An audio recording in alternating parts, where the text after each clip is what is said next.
Good evening. Welcome in. Another edition Monday Live. I'm Jason Priester, all ClemsonTigers.com, part of the Clemson Maven multimedia platform. I want to thank everybody for tuning in. It's been a long bye week for me. I'm sure it has been for everyone else. I actually went and took in a little baseball this weekend instead of spending all day Saturday watching football like I would normally do on a bye week.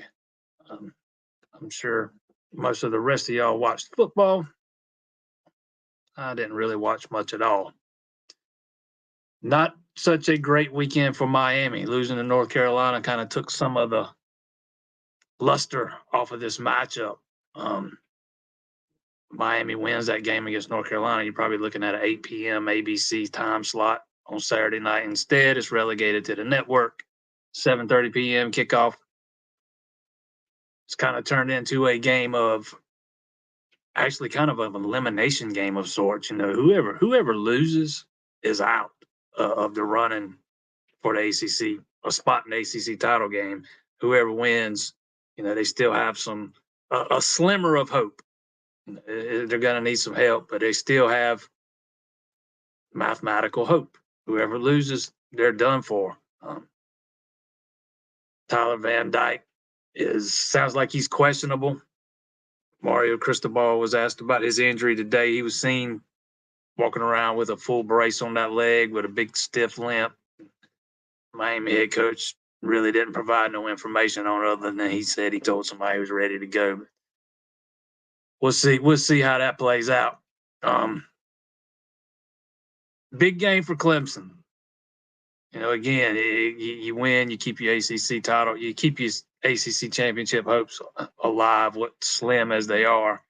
Kind of need a bounce back performance from that offense after what we saw against Wake Forest, right? You know, we heard from Cade Klubnik after the game. He called it his worst, probably his worst game ever. Heard from him again today. He kind of backtracked on that a little bit, said it was his second worst game ever. Going back and saying the Duke game was his worst game, but neither one of them were very good. I don't think it matters which one was worse. After what I thought were some consecutive weeks of growth by Klubnik, seemed to take a little bit of a step back against Wake Forest. So need a bounce back effort from him, absolutely, because that offense is going to go as he goes. As much as they want to lean on those running backs, you know, the run blocking just ain't what it needs to be right now, especially without Walker Parks. So they're going to go as he goes, no matter what.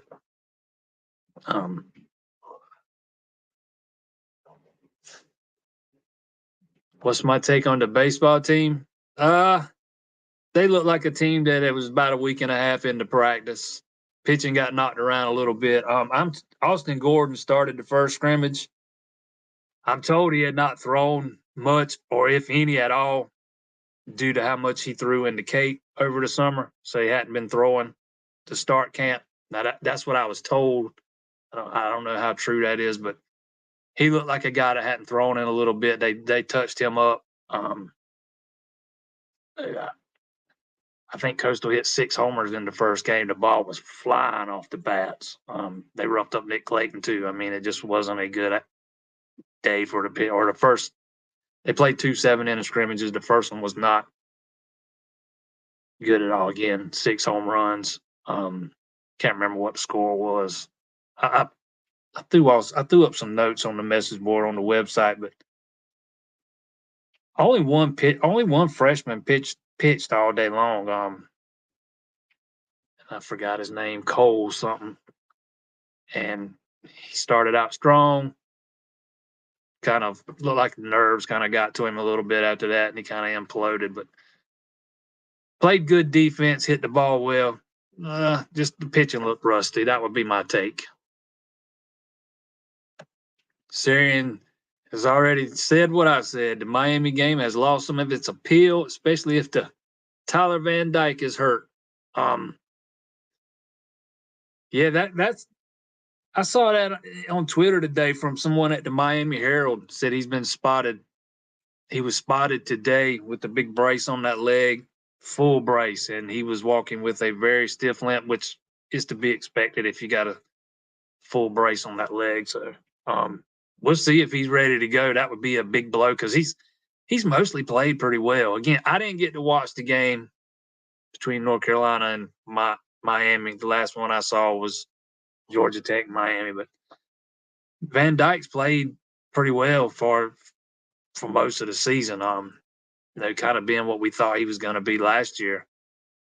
It should be a good test for that Clemson secondary that's played extremely well all season. For me, I'm more interested in seeing how Klubnik fares against that Miami secondary, which has been suspect at times. And another thing I'm interested to see, there's a lot of message board chatter. I've been sent a lot of links because I usually try to stay off message boards, but I've been sent a lot the last couple of days where there's some people that thinks Mario Cristobal has already lost his team, and some of those guys have gone into business for themselves. So we'll see how some of that stuff plays out Saturday night, because that's a Canes team that's absolutely reeling right now. Coming in with 2 straight losses.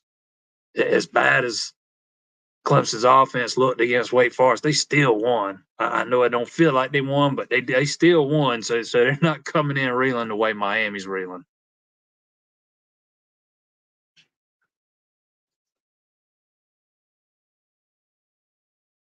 Notre Dame showed how one-dimensional USC is. That Notre Dame and Death Valley is going to be the toughest test of the season for sure. You know what? I tend to think. I think you might be right. That all I saw all week long was people arguing about how if Caleb Williams and Trevor Lawrence are in the same draft, Caleb Williams would be drafted #1 overall ahead of Lawrence. And then he has that game against USC, against Notre Dame. I don't know how much talk there's been of that on that subject after that game, but I'm not sure I'm buying into that narrative. Kind of the story with a lot of Lincoln Riley's teams, though, one dimensional. Well, when I say one dimensional, I mean all offense and no defense. But yeah, that was a solid win for that Notre Dame team. That's with Sam Hartman at quarterback. That's gonna be probably Clemson's toughest game remaining on the schedule. I would absolutely agree with that. And then this is what I'm about to go into right here. Notre Dame and Louisville went 2 very different directions this past week. Yeah, Louisville, that was just brutal, absolutely brutal. We're talking about them maybe making it to the ACC championship game, and they just absolutely crapped a bed. I mean, it was not very good. You cannot lose by 17 points to that Pitt team. That Pitt team has been terrible all season long. You go up there unbeaten and just come back with your tail between your legs.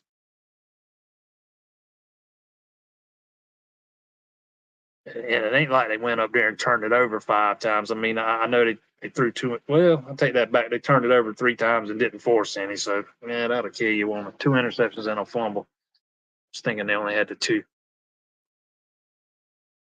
But yeah, that Louisville team got exposed a little bit Saturday.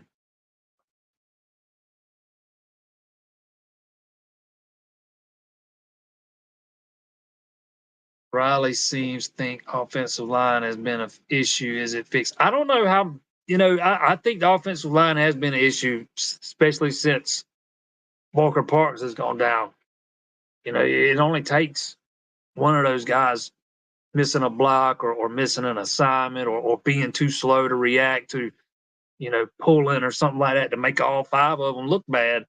And I think that's a lot of what we've seen, especially the last couple of weeks, because I actually am of the opinion that the offensive line was on an upward trajectory up until Syracuse, because I thought they were close to start. They were fixing to start imposing their will on Florida State.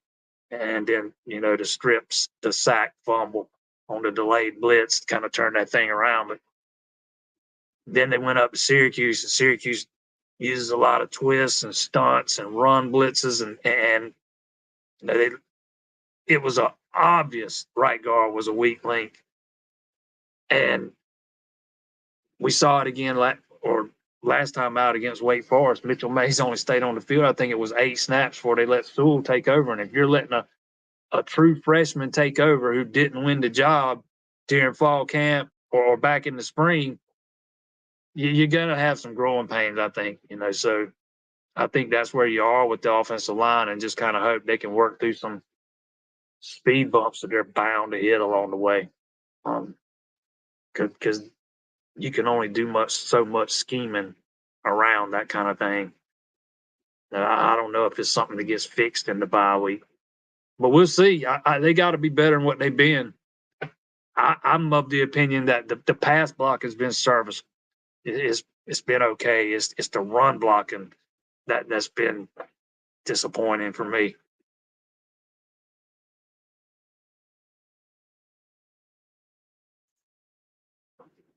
I did not go to the scrimmage at ECU. I know they hit a few bombs and they outscored East Carolina yesterday in the 2 scrimmages. I think it was pretty one sided if I'm remembering right. But I did not go up there yesterday and watch that one, so I really can't say. The one I went to, I remember Will Taylor hit a home run. They had a lot of hard hit balls. Some of them were right at guys, but I thought they hit the ball well. Jaden Purify started in the second 7-inning exhibition, freshman.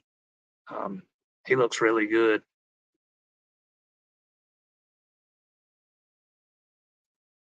I will say this. Overtop started the first exhibition at catcher, moved to first about halfway through, and then in the second exhibition, Jake Gerald started. He had 3 pass balls. So Crichton made an error at first. He was at first base to start, and then he moved to right field, and Overtop moved to first base, I think it was. So that was the only error I remember in the 3 pass balls. But other than that, I thought the defense was solid. I thought they hit the ball well. Just the pitching looked like it was rusty.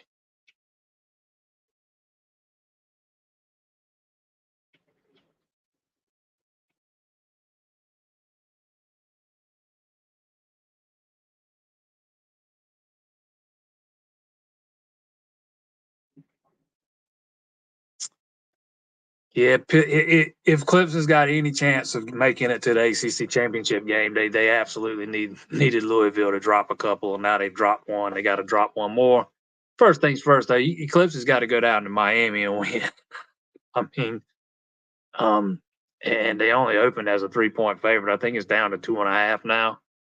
So it's not like some gimme game, and you don't got a bunch of gimmies left on the schedule. You got Miami, and then you go to North Carolina State. That should be a gimme because that's a bad North Carolina State team. Duke punked them Saturday night, and they completed 4 passes. They completed 4 passes and beat their brakes off. That should not happen in this era of college football, but it did. Raleigh's still never, that's never an easy place to go and play. Duke did that at home, and then you got to play North Carolina, who's unbeaten, Notre Dame, who's we know what they are, and you got South Carolina, Georgia Tech squeezed in there too, but then South Carolina at the end. This is one of Clemson's tougher schedules in recent years, and with one of their weaker teams.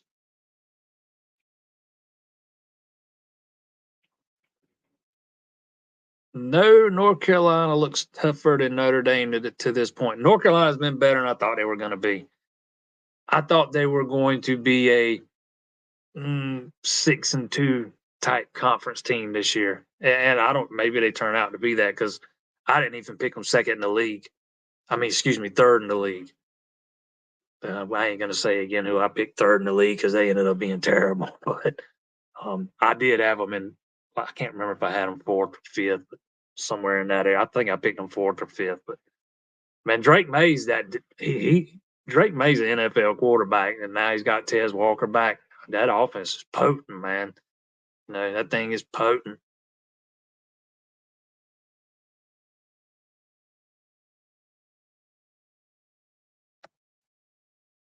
according to message board coaches, Clemson is going to lose 2-3 more games because Virginia Tech found 130 more yards and 13 more points playing Wake Forest than Clemson did. Yeah, I don't buy into that thinking. And Clemson might very well drop a couple more. It depends on which Clemson team shows up. You get that Clemson team that showed up against Florida State, they're probably not losing many more games, if at all. Clemson team showed up against Syracuse, probably not losing many more games. That Clemson team to play Wake Forest, they liable to drop a couple along the way. We talked about it last week. For whatever reason, man, Clemson plays like ass going into the bye. There's just, and it's not something that's just started, man. It's going back throughout Dabo's tenure. You really started to see it starting in 2014. It's been every year but two that they've not played well going into the bye week. Played much less talented teams, much closer than they should have. Far more often than they should have. It's one of those. Can't even call it a fluky thing because it's become more of a trend now. If Clemson's giving points heading into the bye, I would highly advise not taking. I would highly advise not laying them. Take the underdog to cover because it happens almost every single time. But the offense was just brutal to watch against Wake Forest, and that was a week after. It looked good against Syracuse, and it looked really good against Florida State. It's kind of head scratching, but I kind of thought Garrett Riley put it rather bluntly. When you can't get all 11 guys playing on the same page every play, and feels like you're playing with 10 instead of 11, and it happens, quite consistently. It's going to show up in the results on the field.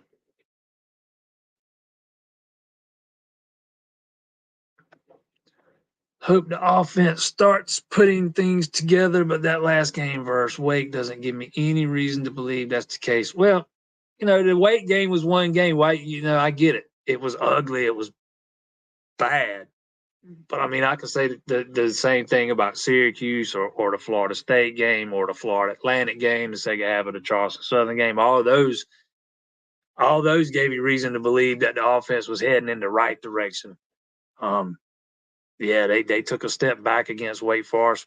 We're going to find out if it was, just a bump in the road or a sign of things to come. I think the loss of Walker Parks has hurt a lot more than has been talked about. He's arguably your best offensive lineman and has created a very weak link in that starting five.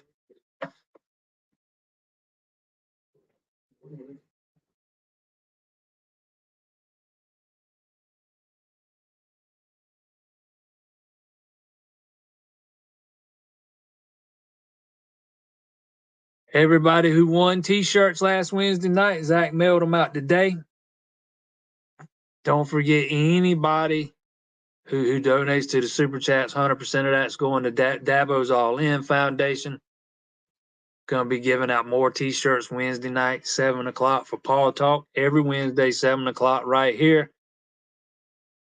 And if you donate to the Super Chats tonight, we might just throw you a T-shirt your way tonight, too. Zach's got lots of stuff he's going to be giving away on Wednesday nights. I ain't want to miss that.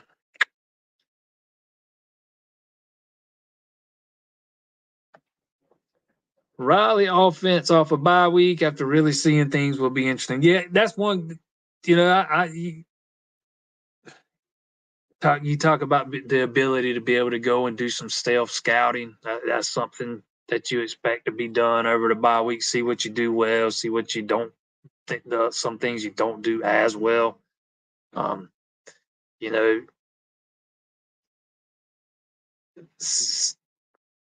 things you need to work on a little more so. Some other things. to me, again, it starts and stops with Cade Klubnik for me. The offense is gonna go as he goes, and I really thought he had started to play well, and he just didn't against Wake Forest for whatever reason. Man, he just was not seeing the field. I said it last week. I would almost bet he was only getting one read, for a large part of that game, and because he wasn't even making the attempt to look at other guys. He was locking on to one, and if it wasn't there, he was hitting the check down man, or he was throwing the ball out within 3-4 seconds. There was nothing downfield, which I think that was probably by design because Wake Forest was dropping a lot of guys back into coverage early in that game. You start hitting the underneath stuff and the intermediate stuff and make some plays in the running game, you're going to draw those guys in. And Clemson could never really do that. A reason to start bringing all those guys in. And Wake was also doing some of the same stuff Syracuse was doing with the stunts and the twists along the defensive line. And that for the second week in a row, it gave Clemson problems. That's something they got to get cleaned up.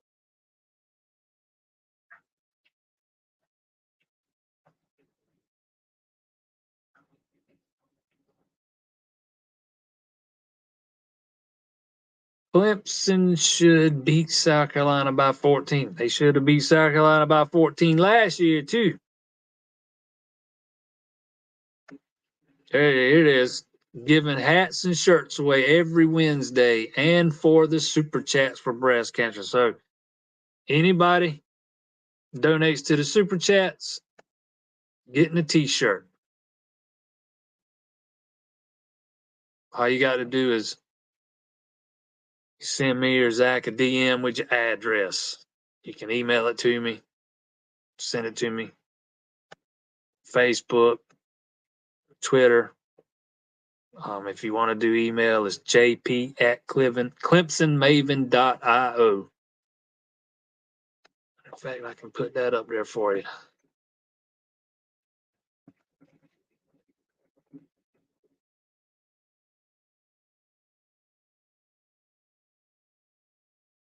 If you need to email me, there it is.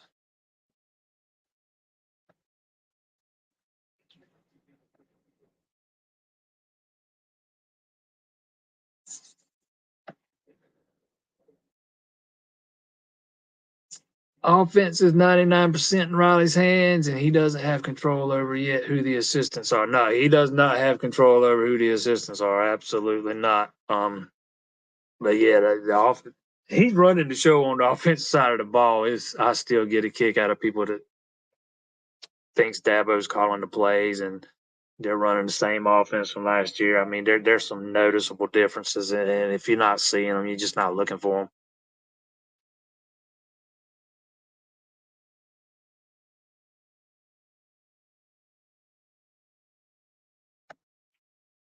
Put two backs in the backfield and the QB under center to bring that up. Yeah, you're not going to see that in this offense. You're not going to see Quick Klubnik under center. That's just not going to happen.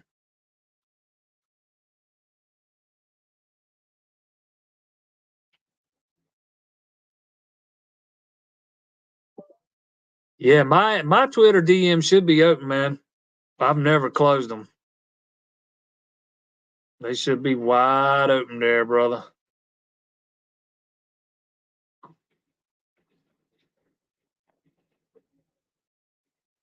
At least mine is.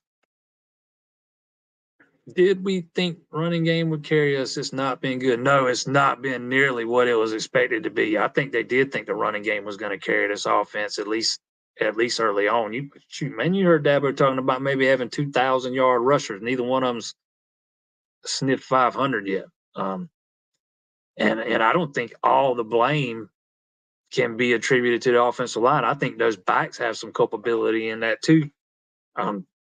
Far too often, I've seen Shipley hit the wrong hole, not show the patience to wait on the hole to open, running into the backs of offensive linemen.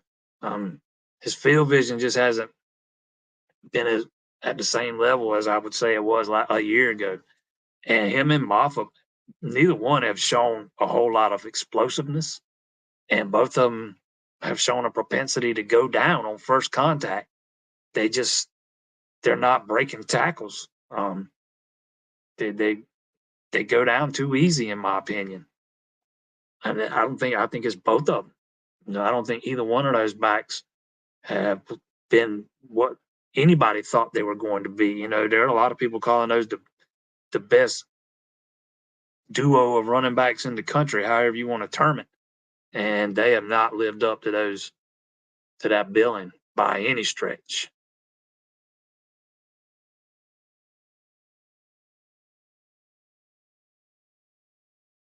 Yep, Shipley runs into his blockers.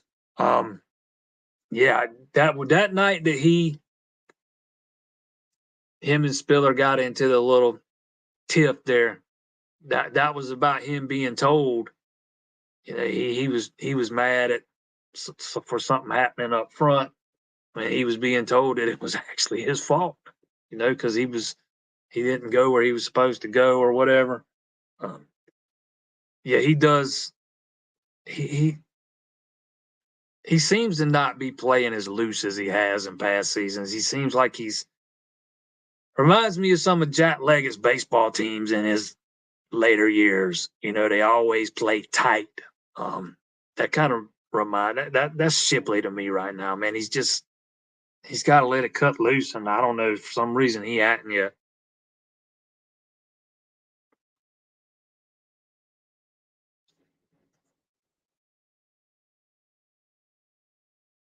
Wiggins needs to be 100% by the time UNC comes to town, even if he has to sit until then. He's the main guy we can count on to cover Tez Walker. I think Nate's going to be back this weekend.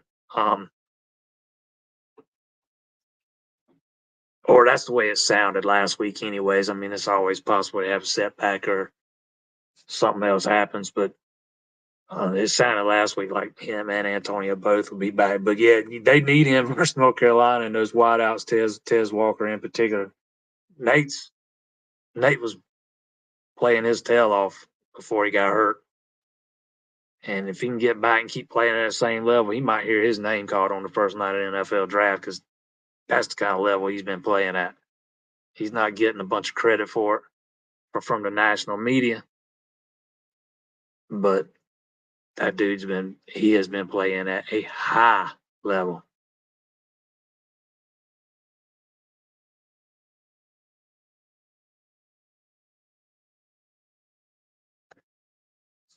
I believe if Dabo would leave the offense alone, we would be much better off. I can tell you this with 100% certainty.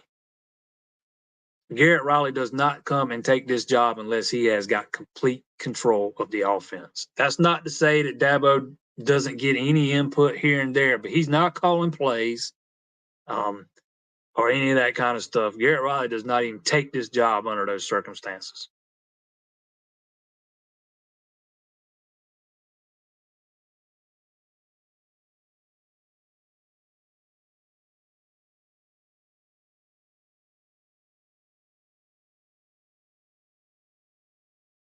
Wiggins and Trotter are the only underclassmen I can see leaving this year. I think Carter has underperformed to have a first round grade. Would you agree? I don't think Carter's a first round pick. I don't know that he ever was. And I'm not sure Trotter is right now either.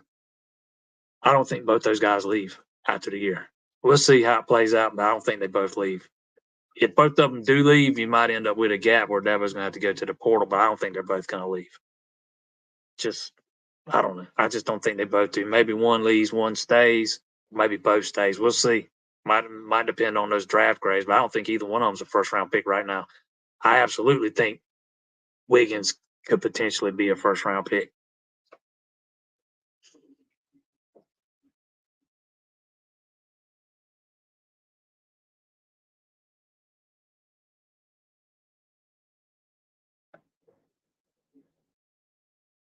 Making the ACC championship game still a reach or a little more possible now? Well, you know, you needed Louisville to lose, and they did. I think it'd have been better for Clemson had Miami beaten North Carolina because you need North Carolina to lose a game somewhere and then beat them when they come to Death Valley.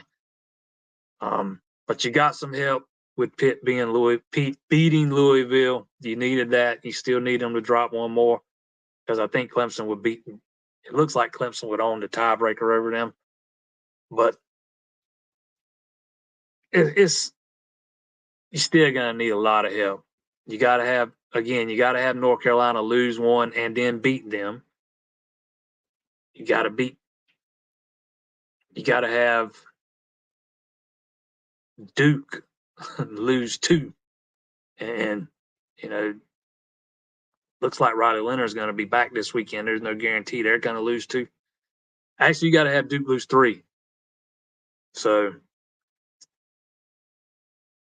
because, golly, I can't even remember if Duke's lost in the ACC yet or not. I know they lost to Notre Dame, but that's it, right? They've only lost to Notre Dame, if I'm remembering right. So you're going to need a ton of help, man.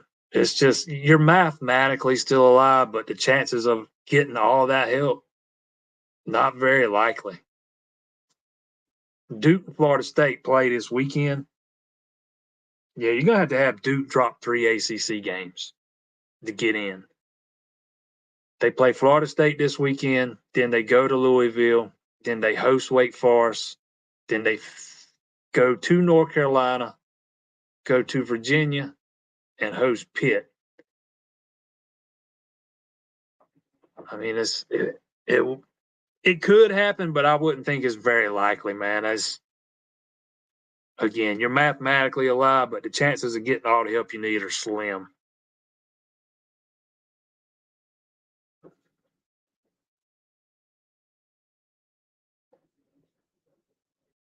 If Riley is in control of the offense, why does Dabo have the menu or the play sheet in his hand at all the time?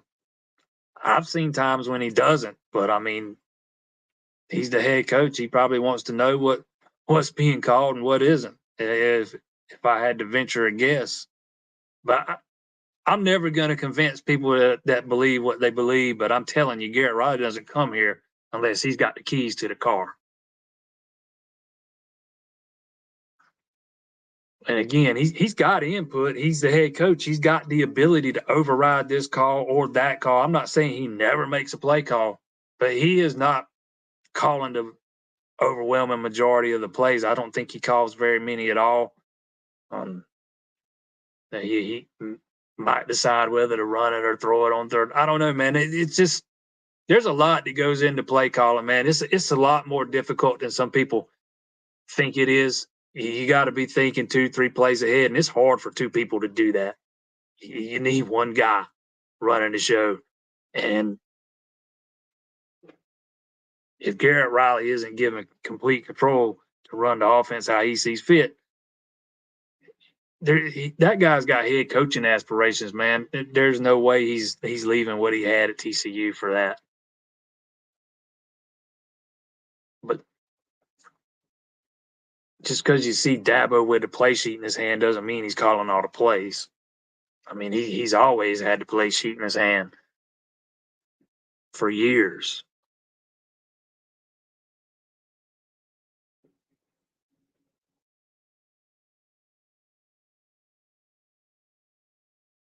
Yeah, he looks up for what's being said over the headsets by Riley and eyes upstairs just for reference. Yeah, I kind of just, to know what's going on and know what's fixing to happen, what's about to happen, and know what his coaches are thinking.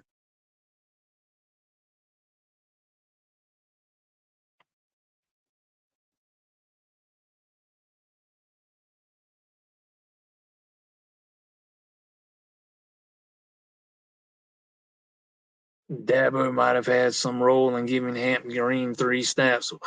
I don't know, man. It's 3 snaps. Brown had to come off the field. Antonio's already hurt. I think Green right now is your third slot guy. I mean, if Brown gets hurt, you're in trouble. You're gonna be seeing a lot of Amp Green. I don't think it's any more, deeper than that. I think Brown needed to come off the field for a minute. He did not play well in that Wake Forest game. I don't know what the reason was for him coming over. But again, it was 3 snaps. All right, Tickle Tiger. I just got a message saying Twitter has changed the way you can receive messages from people. So maybe I can't receive messages on Twitter right now. I will have to fix that. I will do that as soon as we get off of here.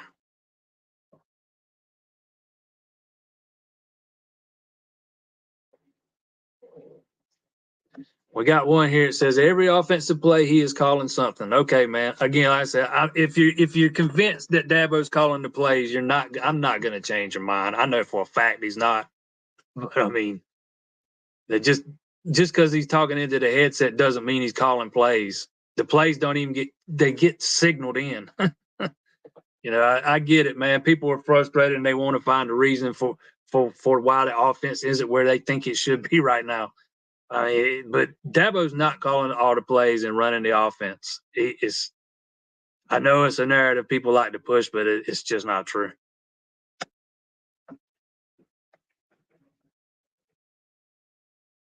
As the head coach, why wouldn't Dabo have input? When's the last time before this year you saw why Riley can only work with the personnel he has? Yeah, he actually said that the other day when he met with the media. You got what you got. You know, Clemson does not have the same kind of talent at receiver they had during those playoff runs, even though I think the receivers have probably played a little bit better than they get credit for right now. You hadn't gotten what you wanted to get out of your tight end. He looks like he wants to play receiver more than he wants to play tight end sometimes. I think there's a lot of things. Your offensive line isn't where you need it to be, and your quarterback's probably not as far as long as you need him to be at this point either. I think everybody thought Cade Klubnik was going to be a lot further ahead than he was when the season started. So I think it's a growing process for a lot of those guys. But yeah, he's the head coach. Why wouldn't he have input? It's his team. But I go back to this, and I've been told this half a dozen times by multiple people. Garrett Riley don't come take this job if he does not have, autonomy. And that would be taking it. Never mind. I'm not even gonna go there, but this ain't gonna happen, man.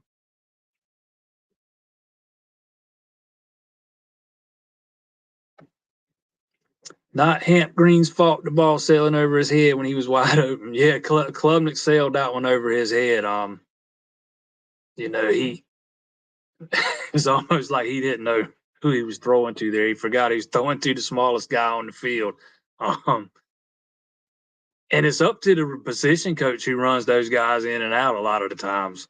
How the rotations are at each position. I don't know why Brown had to come off the field. He came off the field for a few plays. I don't know what happened there, but he had to come off for a few plays, and they put Hamp Green in for 3 plays. Other than that, I think Brown played every offensive snap. You don't know if he had an equipment malfunction or, he got the breath knocked out of him, or I don't even know if I didn't even go back to see. I was planning to go back and see if he took himself out, but I didn't even go back and check that because it's really not that big a deal to me. It's 3 snaps. 3 snaps. But yeah, I agree. It was not Hamp Green's fault that the ball sailed 15 feet over his head.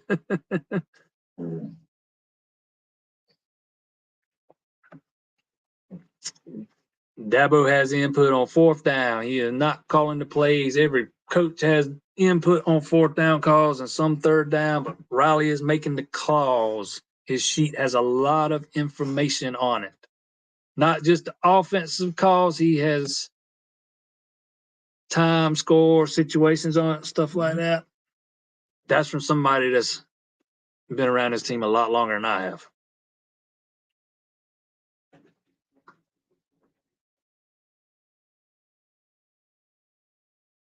I would say it looks like Spector is behind Green now. Yeah.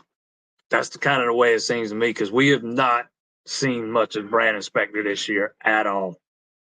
And with the few times we have, I want to say it hadn't been in the slot either. He's been over there on the field side, if I'm not mistaken. Don't hold me to that, but it seems like that's what I remember. Brandon Spector did not play a snap against Wake Forest.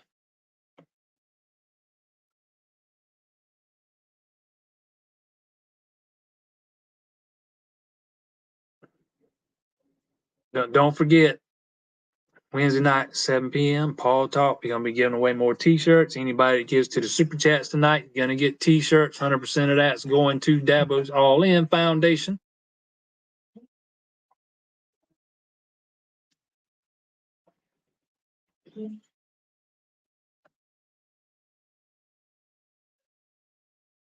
Yeah, when have you seen Clemson go 5 wide receivers before this year? The last time you saw that, yeah, there's a lot of things different, man.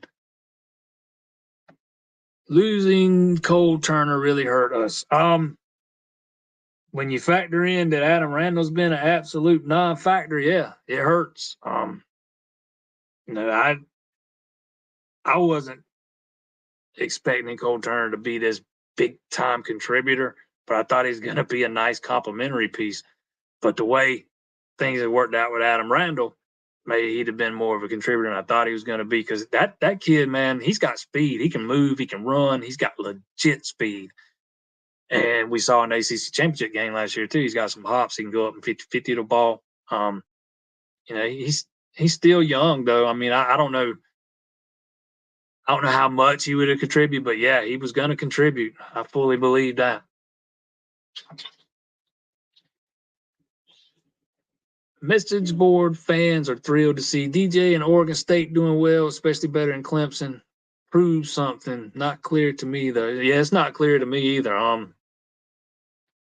No, I think what Oregon State's doing with DJ and that offense, kind of suits him well. This is the first time he's ever played under center. I keep seeing people all the time saying Clemson tried to fit a square peg into a round hole. I'm not so sure that's the case because that offense he run at Bosco was fairly similar to what Clemson ran. When he decided to go to school at Clemson, that's one of the reasons he went to Clemson. To me, it's more about in the head. What was and is expected of him at Oregon State is not the same as what was expected of him at Clemson. And I don't think he was ever able to get over. I don't think he was ever able to ever get out of his own head. I think a lot of it was mental. Telling you, I go back to a last year after the South Carolina game. I think I might have told this story before, but we sitting there, you get the media's around asking all the questions stuff, and after it was over, he hung around for a minute, and me and one of the other people in the meeting was standing there talking to him, and the other guy looked at him, he's like, "Man, DJ, you just got to let the ball rip, man. You got to let it rip." And he was like, "Yeah, I know." And I think that's one thing he never did at Clemson. He never just let it rip. He always looked like he was playing with the weight of the world on his shoulders. I think some of the things that were going on off the field affected that. I think he's just in a more comfortable place mentally. And I think that is the biggest difference. It ain't coaching, it ain't the offense, even though I think that offense suits him well. I think the mental aspect's the biggest difference right now. He's not having to go up there and replace a first round draft pick. He's not going, he didn't go over to Oregon State and have to keep up a streak of 6 consecutive years of making the playoff, and all these consecutive ACC championships, man. I just think pressure got to him a little bit, and he was never able to overcome it.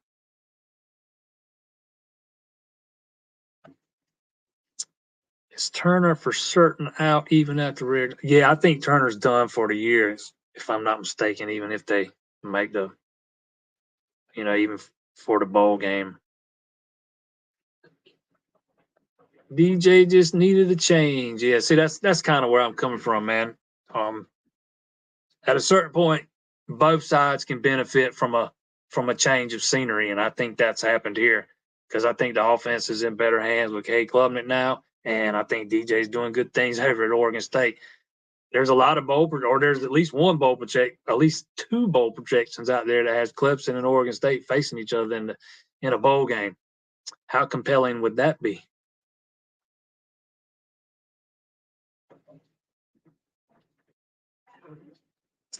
it was really interesting to me how DJ was the last guy or nearly the last guy off the field in Charlotte, almost like he was soaking it in, knowing it was his last game as a Tiger. Yeah, I think he knew it was. Yeah, I think he knew it was.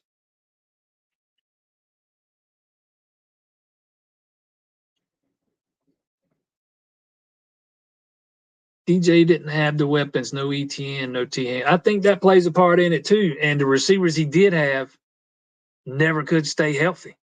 I mean, they were always hurt. Very few of them would play. Very few of them were able to string 4 or 5 consecutive games together without getting hurt and missing time. How much time did Bo Collins miss last year? Antonio Williams was the only one that didn't get hurt and miss games last year. All those other guys, man, they stayed banged up for 2 years, and it's hard to build that kind of chemistry when you can't keep guys on the field.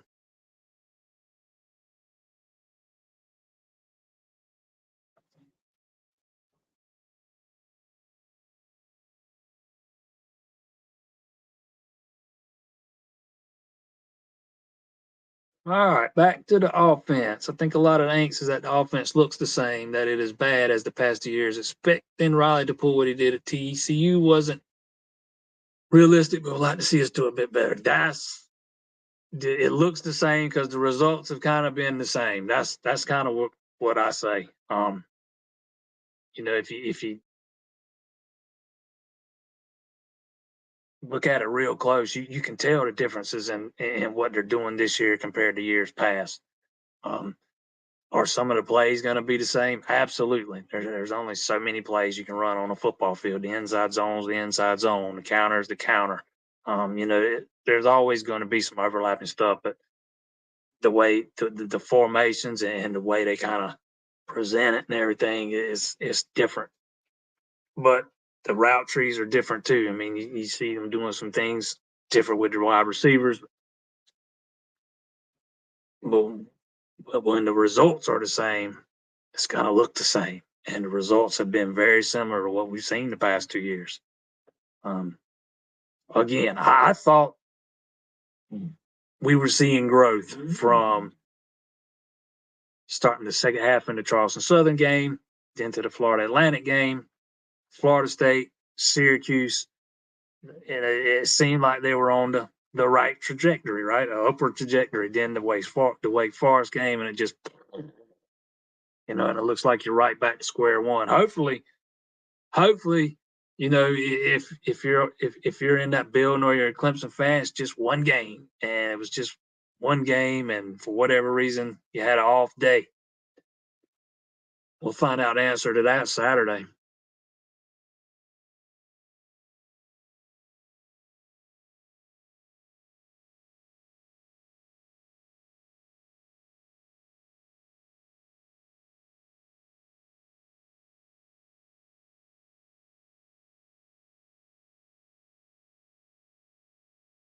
Maybe someone needs to just ask a player coach who calls the plays. Seems like it should be an easy thing to clear up. Yeah, they've already asked Dabo that, and I think he made that. He said to say he said, and it's Riley's show.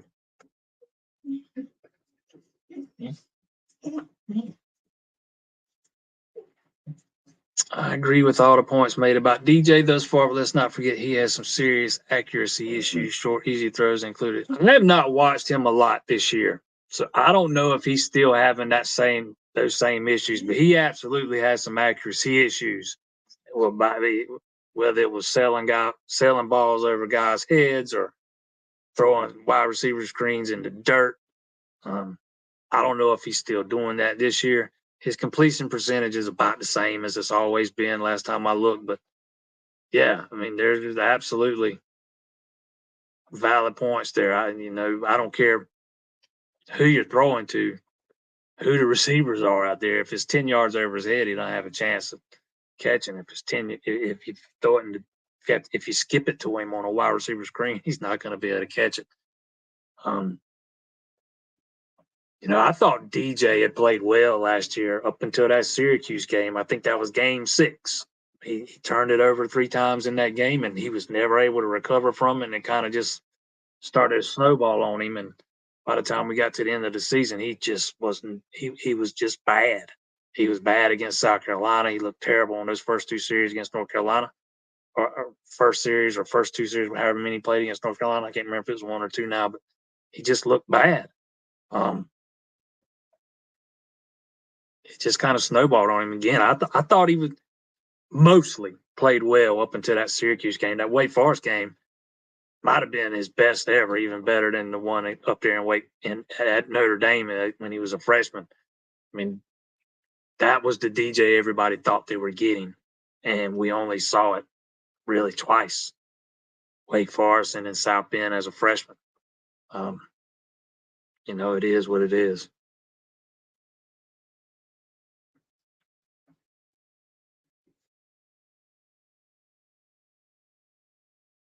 Big Mick says he doesn't have those problems this year. He's completely different, and the receivers run excellent routes.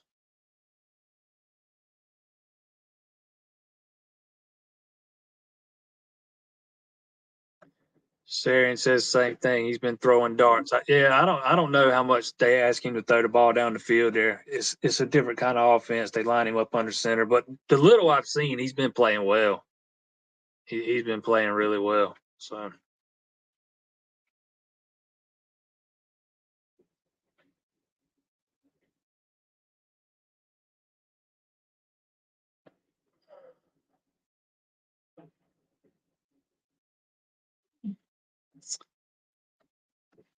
Still scared to give Maffa the majority of the run play. Shippey is more of a playmaker, but he doesn't sustain drives like Maffa. They need to massage that rotation. I would be in favor of seeing Maffa get more carries. I've kind of, wondered to myself about that too.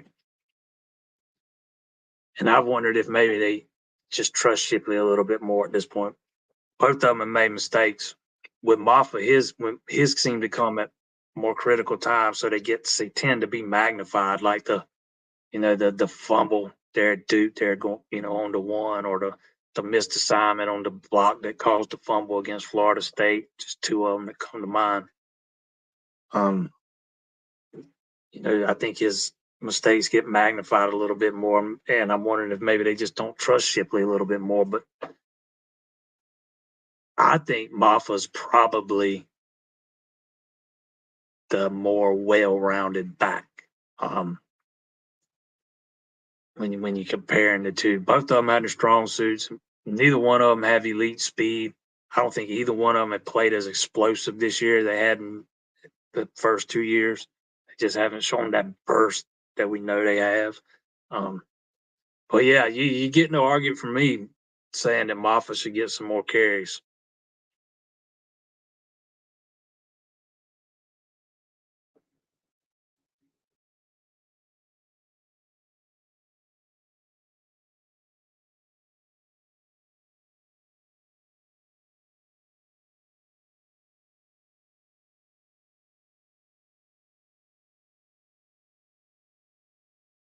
Maybe development is a problem at running back too. I don't know. Man, those running backs have played well under Spiller up until right now, so I don't know that you can point at that and just say you know for sure that is coaching. I'm not sure that it is. I mean, who knows? Maybe it turns out that it is, but I don't think there's no way to know right now.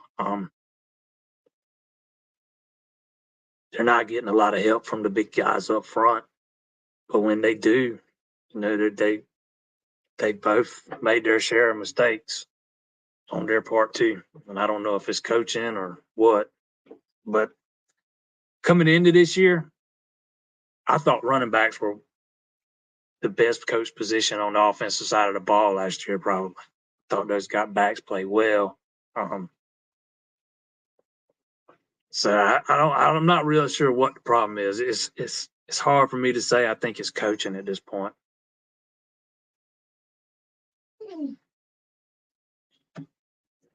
Will Antonio be back against Miami? Going by what Dabo said last week, sound like he was gonna. They were expecting Antonio and Nate back from Miami. We'll hear from him tomorrow. He actually has his radio show tonight. I think it starts at 8:00. If anybody listens to that, he might let you know on there. But if not, I'm sure he'll address that in the morning. But yeah, I expect both those guys back unless they suffered some kind of setback, which I have not heard anything about.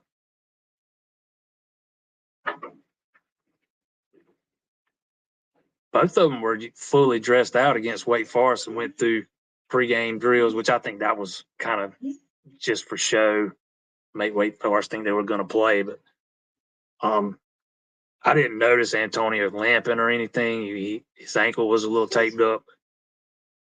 Did look like Nate might still have a slight limp, but by the time we get to Saturday, that will have been 2 weeks ago.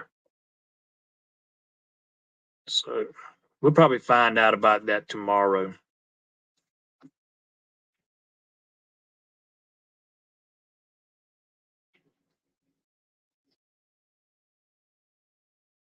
Any recruiting news? Yeah, I don't have a whole lot of recruiting stuff. It's kind of, man, there's just not much going on in the recruiting world right now. Talk to 2026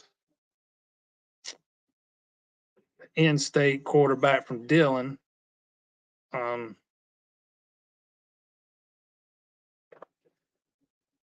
Oxendine, and his first name's Josiah Oxendine, 2026 quarterback from Dillon. Talked to him a little bit, text back and forth with him. That Clemson's already got the 2025 quarterback, so they can already be looking for 2026. He visited for the Florida State game, but they won't even start offering those guys till next summer. For me, the biggest thing in recruiting right now, obviously you still want to try to take 2 offensive linemen. Favor Edwin's your guy. Elijah Thurman's the other guy. Those are the 2 targets. It sounds like Thurman's going to give South Carolina a visit and Clemson a visit, both officials towards the end of the season. You already missed on 3 in-state guys. All 3 ended up at South Carolina, which 2 of those guys were always going to end up South Carolina. But still, from an optics standpoint, it doesn't look good. You don't need to lose out on another one of those guys.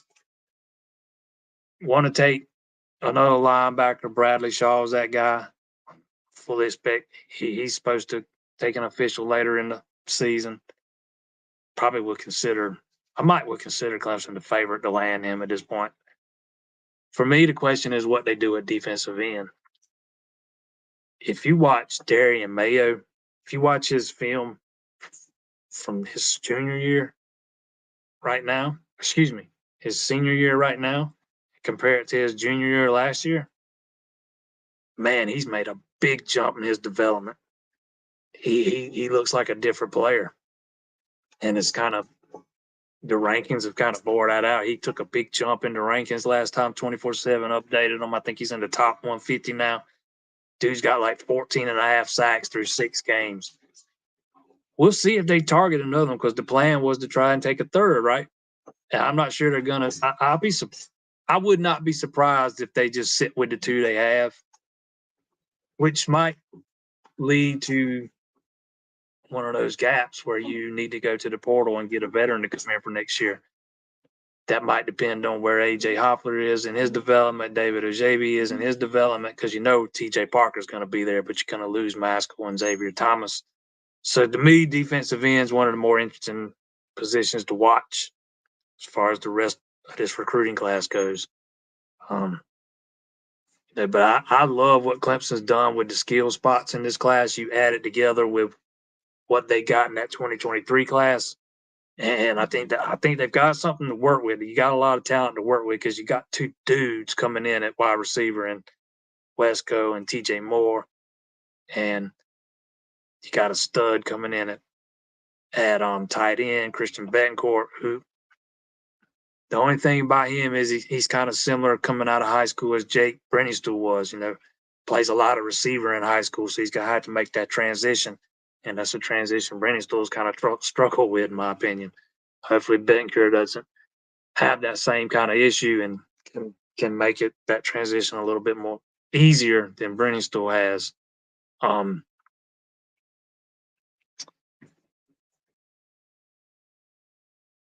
But yeah, if you look at what I get it, man, Clemson recruiting class is only ranked 17th right now.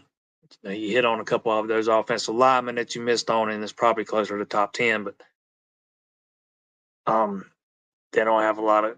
It's not a big class quantity wise either, so that's going to hurt you in the rankings. But take all that out of it. If you look at what they got at the skill spots and add it to what they did in the last class with all those guys on the defensive side of the ball, those offensive linemen they took in 2023. I think you got something to work with. I think you got a lot of talent there to work with. You just gotta keep that up. You can't just get a couple studs at wide receiver one class and then go a couple classes without getting any. Yeah, Tyler Brown's worked out great, but I don't think there is a Bryant Wesco that was in the 2023 class.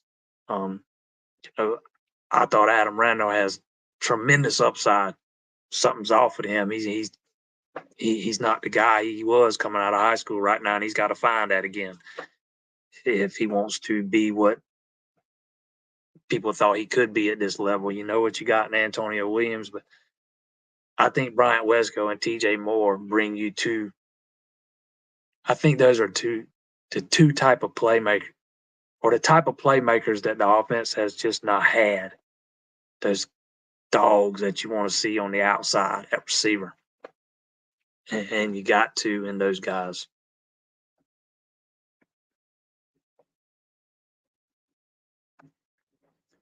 Yeah, we thought we had a stud coming in with Randall, and look how that worked out. I don't count on anyone until they prove it on the field in the Clemson game. Hey, nobody's going to have 100% hit rate, man, especially a kid that gets both his knees operated on during his first year.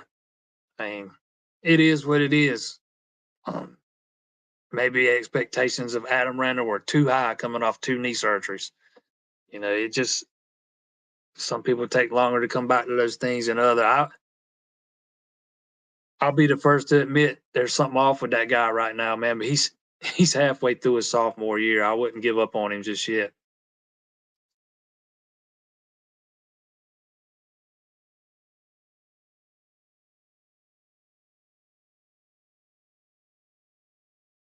Not sure if you've addressed this already, but what were your takeaways from today's interviews? We only got 4 players: Klubnik and Tate, Blake Miller, and Khalil Barnes. It's about the same as always. Needed to reset during the bye week. I thought Tate's was the most informative. What he had to say. Those guys they know they have to be better than what they've been when it comes to run blocking, and he kind of made it sound that way without coming flat out saying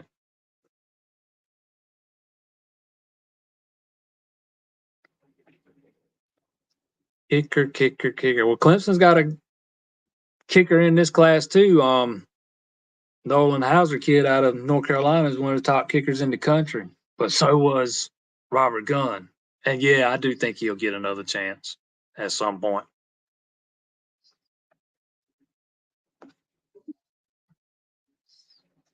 What are your thoughts on offensive line recruiting? We have signed 5 total the last two cycles and only have 1 so far this cycle. Others have signed 12, 15 during the same time. Hey, I've always been of the opinion Clemson doesn't take enough offensive linemen. Dabo's got his number, and that's what he's going to stick to.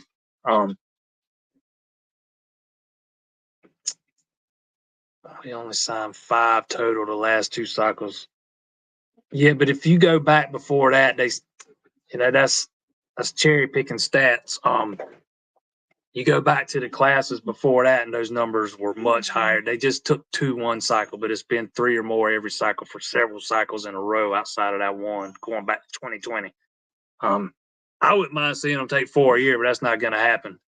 It looks like right now they're trying to take 3 every class.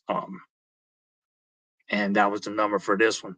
I thought Thomas Austin killed it in his first class last year.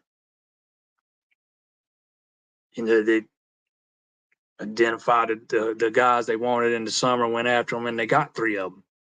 I think all 3 of them have high upside, but they've not had that kind of luck in this cycle.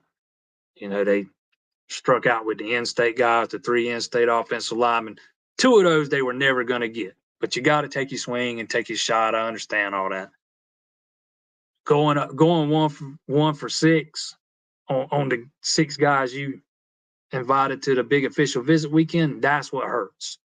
You needed to hit on 3 of those guys, a minimum of 2, and you only hit on 1. And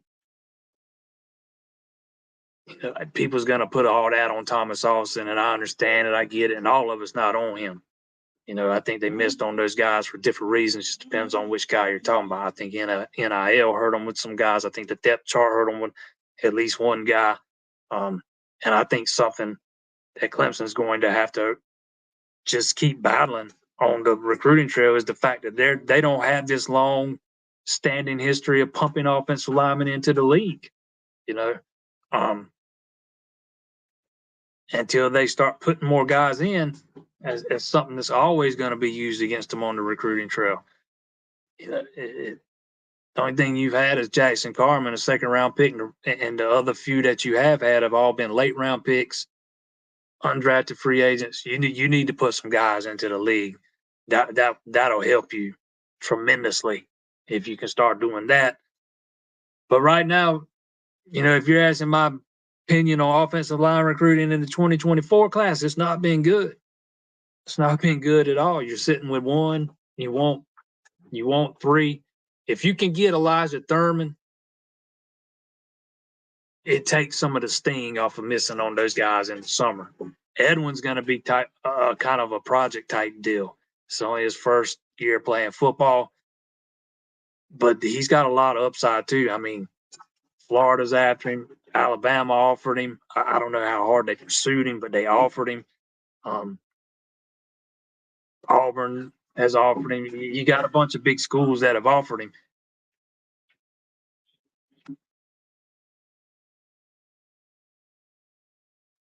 But it's not been very good in this class, and it's not just because Thomas Austin's the coach, and it's not just because of the depth chart, and it's not just because of NIL. I think it's a combination of all those things has hurt them. Matter of fact, I think with one of them, just the fact that he wanted to play in the SEC was a big factor. That hurt Clemson. So, I mean, you got to – offensive line is one of the most important positions on the field. On offense, it might be the 2nd most important behind quarterback. You got to protect him, and you got to open holes for your running backs, and you got to have the big boys in front to do it. So, it's my opinion on offensive line recruiting in the 2024 class. If you're asking me about the last class, I thought it was outstanding. That's kind of how it goes in recruiting sometimes. Get your ebbs and your flows, but if you miss out on Thurman, man, it's going to make next year's class uber important because you're not going to be able to miss on a bunch of guys. You're going to have to land some big-time guys.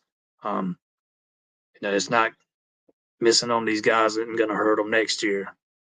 But if you don't make up for it in the next class, it might hurt you 2 years from now, 3 years from now.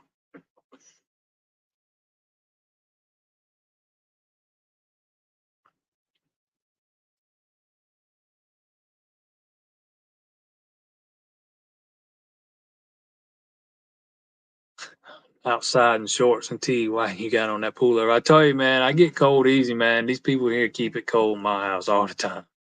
Freeze my ass off in here a lot of nights. Speaking of the SEC, sure is quiet lately. That big announcement some were predicting ain't come yet. Not much time left in October either. I see somebody ask me, will Clemson be out of the ACC soon? That would depend on what you mean by soon. But I do not think Clemson's playing in the ACC come 2025. Obviously they're going to be there next year. I'm not sure Clemson's going to be in the ACC in 2025, and I absolutely do not see any way they're going to be in there in 2026. And I think you probably hear some movement on that front no later than the end of the year. Um, I think something's coming. It might not be what people are expecting, but I do think something's coming, and we will hear about it.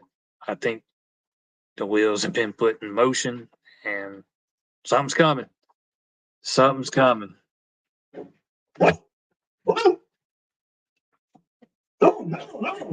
You know what that means when the dogs start barking.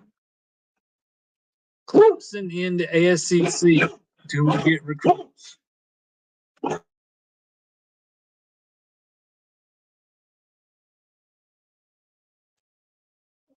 Hey, that is something that's hurt them with some guys. I am not of the opinion that it's hurt them as much as some would leave you to believe, but it does hurt them with some guys. Make no mistake. There's some guys who want to just play in the SEC. They've kind of fallen victim to the SEC narrative, how much greater the SEC is than everybody else, and all that crap. Which don't get me wrong, the SEC is the best football conference. I get it. I know all that. I just don't think the gap is nearly as big as ESPN makes it out to be every single year. Um, so yeah, you take that away, you take that advantage away from some schools that Clemson recruits against, in the SEC, and they can't use that against them and say, well, they're not in the SEC, they're not playing against the best every week in and week out. Yeah, I think that helps Clemson absolutely.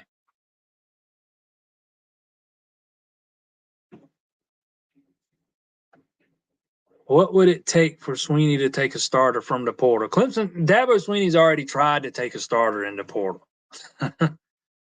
After the 2021 season, he wanted to go to the portal and get a center, and actually went as far as offering the guy. He just ended up in Michigan. He missed on him. So I mean, you've already seen what it would take for him to go to the portal for a starter. He's already tried to do it. What it's going to take for him to try it again is to have a gap in his roster where he feels like he needs to insert a starter for a year before the guy behind him is ready. And I think defensive end is the position to watch, because if they don't take another one in this class, which it doesn't look like they're going to right now, and you lose Maskell and you lose XT, you might have one of those gaps. Yeah, you got TJ Parker, but who's on the other side? I don't see it being Denoff. I don't see it being Patterson. Those guys, they've been here forever now and still can barely see the field. Patterson never sees the field. Denoff barely sees the field. So I definitely don't see one of those guys grabbing that kind of opportunity and running with it. It might depend on where you are with AJ Hoffler and David Ajabi, but even if one of those guys is ready to step in and start, you still don't have a lot of depth. So end might be a position they try to address next year in the portal. But that's when you're going to see Dabo try to go to the portals, when he's got a gap somewhere that he thinks needs to be filled for a year or two. But they're not going to go out and get into bidding wars for guys like Keon Coleman. That's just not going to happen. They're not getting into bidding wars with guys in high school ranks. They're not going to do it with guys in the portal either. But that is what it's going to take. Last one. I read Cade said he missed some open guys in the weight game during his interview. Does that affect your thesis, which I agree with, that he's only getting one read? Not really. There was something he said in the interview last week, and I'm not saying he was only getting one read every time. I just think he was, at least sometimes. There was something he said in the interviews last week. He was asked about a play in which he never even looked at a wide open Troy Stellato, and I can't remember how he basically said he was a decoy. It was a decoy route or something. Why are you running a decoy route if he's open, if he's free to scan the field and go through all those progressions? I mean, I get there's circumstances in which you would do that, but still, I don't know. It was the way he said it that made me wonder. And if you go back and look at some of those throws, man, he's only looking at one guy, and it's 1, 2, 3, bam, he's throwing it. 1, 2, 3, bam, he's throwing it. 1, 2, 3, bam, he's throwing it. I don't know if it was just a game plan for that game, because I think that was the most I've seen him locking on to one guy yet. And he's had a propensity to do it in other games. Don't get me wrong. I just think it's the most I've seen him doing it yet. But yeah, there were guys wide open in that Wake Forest game that he never even looked that way. I mean, he had Bo Collins on a long touchdown pass, man. It was going to be a long one, and he was open. Never looked at that side of the field. He had Stellato open for a big game. Never looked at him. So that's what makes me wonder if he was just kidding one read.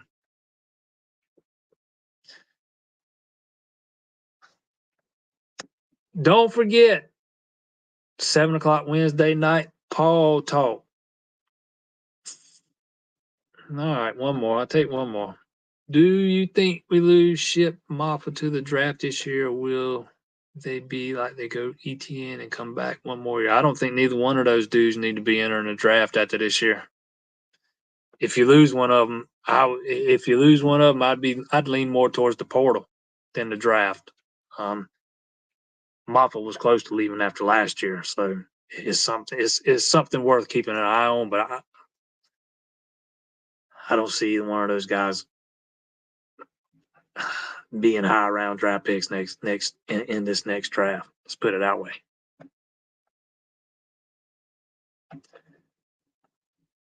All right, don't forget, Wednesday night, 7 p.m. Me and Zach will be right back here for Paul Talk, giving away more Rudy was offsides Notre Dame t-shirts. Anybody that gave to the super chat tonight, you got a t-shirt on the way too. Just email me your mailing address and I'll make sure it gets to Zach for him to take care of it. Don't forget, if you've not hit that like button, please do so, man. If you enjoy what we do here on Monday nights, share it around, and absolutely hit that subscribe button for us if you don't mind. We would greatly appreciate it. We are very appreciative of everybody who has already done that. Every Monday night, 7 p.m., right here, Monday Live, we will be back to rehash previous game, look ahead to the next game. Heck, I let y'all drive the conversation. We talk about what y'all want to talk about. And I do my best to answer every single question I can and tell you my honest opinion. Just throw this up there to lead us out. Jay Haynes looks the most explosive. Yeah, I would agree. He looks like the most explosive back on the roster right now. He's also been, I don't know if he's back. He might be back now, but I know he was banged up there earlier in the season. Again, appreciate everybody that's tuned in every Monday night, 7 o'clock. Probably one of the only shows where you, the fan, get to drive the conversation. Talk about what you want to talk about. Again, try to answer all the questions, as many as I can, and tell you what I really think.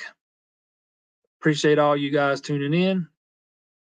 Don't forget, Wednesday night, 7 p.m. Paul Talk. Don't see you then. I'll see you right back here next Monday at 7.